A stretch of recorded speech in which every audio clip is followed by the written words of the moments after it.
সাল 2002 বিশ্বের বিখ্যাত গোয়েন্দা সংস্থা সিআইএ তাদের একটি বিশেষ অপারেশনের জন্য তৈরি করে চালকবিহীন একটি উড়ন্ত যন্ত্র। এই অপারেশনের পর থেকে বিশ্ববাসী পরিচিত হয় এক নতুন যন্ত্রের সাথে, আর সেই যন্ত্রটি হলো এখন আমাদের সবার পরিচিত ড্রোন। তবে এর থেকে প্রায় 100 বছর আগে একটা প্রোটোটাইপ ডিজাইন ড্রোন তৈরি করেছিলেন একজন বিজ্ঞানী। একবার ভেবে দেখুন, যদি কোনো তার ছাড়াই ওয়াইফাই সংযোগের মতো বিদ্যুৎ সংযোগ দেওয়া যেত বাসাবাড়িতে, তবে কেমন হতো? তাহলে আমাদের শহরগুলো কত সুন্দর দেখা যেত। শহরের কোথাও কোনো বৈদ্যুতিক তারের জটলা পাকিয়ে থাকতো না। বিজ্ঞানের ভাষায় যাকে বলা হয় ওয়্যারলেস ইলেকট্রিসিটি ট্রান্সমিশন সিস্টেম। 1980 সালে, অর্থাৎ আজ থেকে প্রায় 133 বছর আগে, এইসব প্রযুক্তি নিয়ে গবেষণা ও উদ্ভাবন করে সময়ের থেকেও নিজেকে এগিয়ে রেখেছিলেন একজন বিজ্ঞানী, যাকে বলা হয়ে থাকে ভুল সময়ে জন্মানো বিজ্ঞানী। এই মানুষটা শুধুমাত্র জিনিয়াস না, তিনি ছিলেন যুগান্তকারী যুগের চেয়ে এক ধাপে গিয়ে। বলা হয়ে থাকে যদি তার সময়ে তাকে যথার্থ মর্যাদা দেওয়া হতো, তাহলে পৃথিবী এগিয়ে যেত আরও অনেক আগে।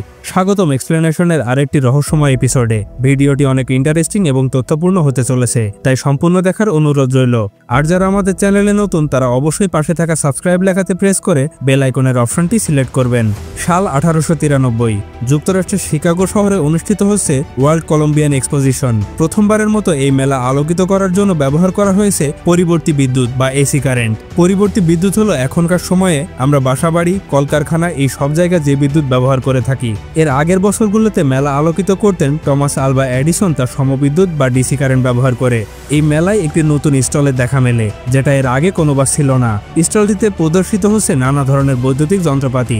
স্টলের উদ্যোক্তা আর মেলার বিদ্যুৎ প্রবাহের দায়িত্বে আছে একটি কোম্পানি, জর্জ ওয়েস্টিং হাউস। ওই স্টলে একজন কোনো ডিগ্রি ছাড়া তড়িৎ প্রকৌশলী তার উদ্ভাবিত বিভিন্ন বৈদ্যুতিক সামগ্রী সবার সামনে প্রদর্শন করতে থাকেন। তার মধ্যে একটি হলো তিনি কোনো তার সংযোগ ছাড়াই একটি বৈদ্যুতিক বাতি জ্বালিয়ে দর্শকদের অবাক করে দেন।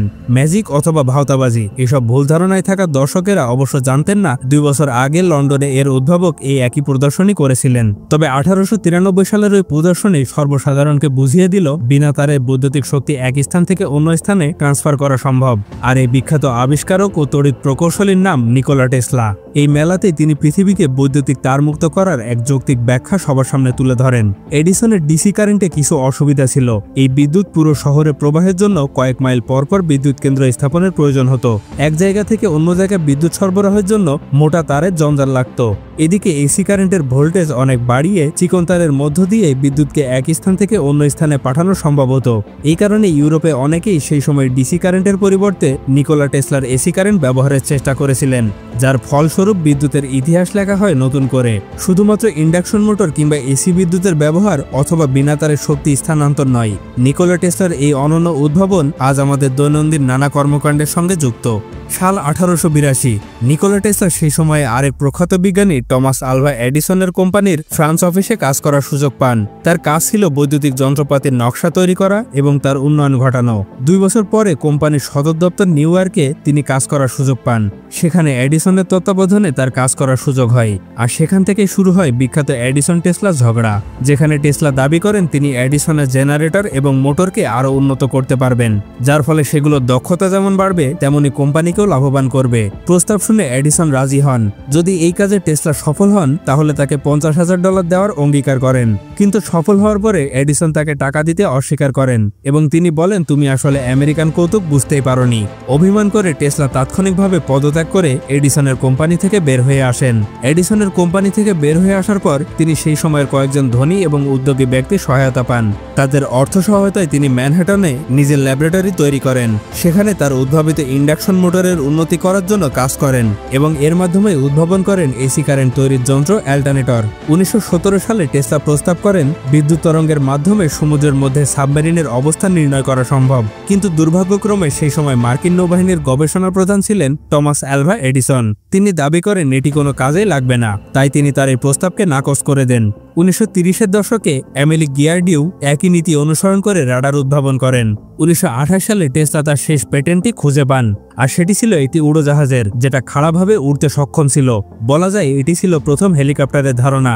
এছাড়াও এক্স-রে আবিষ্কার কিংবা রেডিও আবিষ্কারের ক্ষেত্রে টেসলা অনেক দূর এগিয়ে গেলেও তার পেটেন্ট পায় অন্য কেউ, যার কারণে শেষ দিকে তিনি দারুণ অর্থকষ্টে পড়েন। 1934 সাল থেকে ওয়াশিংটন হাউস তাকে মাসে $125 দেওয়া শুরু করে, সে সাথে তার হোটেলে থাকার বিল। নিউ ইয়র্কার হোটেলে 3327 নম্বর কক্ষে 1934 সালের 7 জানুয়ারি তিনি খুবই রহস্যজনকভাবে মৃত্যুবরণ করেন। ইতিহাসের সবচাইতে অগ্রগামী এবং সবচাইতে দুঃখী বিজ্ঞানী নিকোলা টেসলা। নিকোলা টেসলা মোট 300টি পেটেন্টের অধিকারী ছিলেন, কিন্তু তার সম্পর্কে লোকে খুব কমই জানে। বিজ্ঞানী মহল 1960 সালে চৌম্বক ক্ষেত্রের একক তার নাম অনুসারে টেসলা হিসেবে নামকরণ করেন। সাম্প্রতিককালে তরুণ প্রজন্ম এবং ইতিহাসবিদেরা নিকোলা টেসলার উদ্ভাবন এবং আবিষ্কার সমূহ নিয়ে গবেষণা করার চেষ্টা করছেন। ফেসবুক সহ সামাজিক যোগাযোগ মাধ্যম এবং ইন্টারনেট জুড়ে এখন টেসলা একজন সত্যিকারের গুণী হিসেবে পরিচিত। আজকে এই পর্যন্তই, দেখা হবে আরেকটি লজিক্যাল এপিসোড নিয়ে। ততক্ষণ পর্যন্ত ভালো থাকবেন, সুস্থ থাকবেন, আর ভিডিওটি ভালো লাগলে লাইক এবং সাবস্ক্রাইব করতে ভুলবেন না। ধন্যবাদ।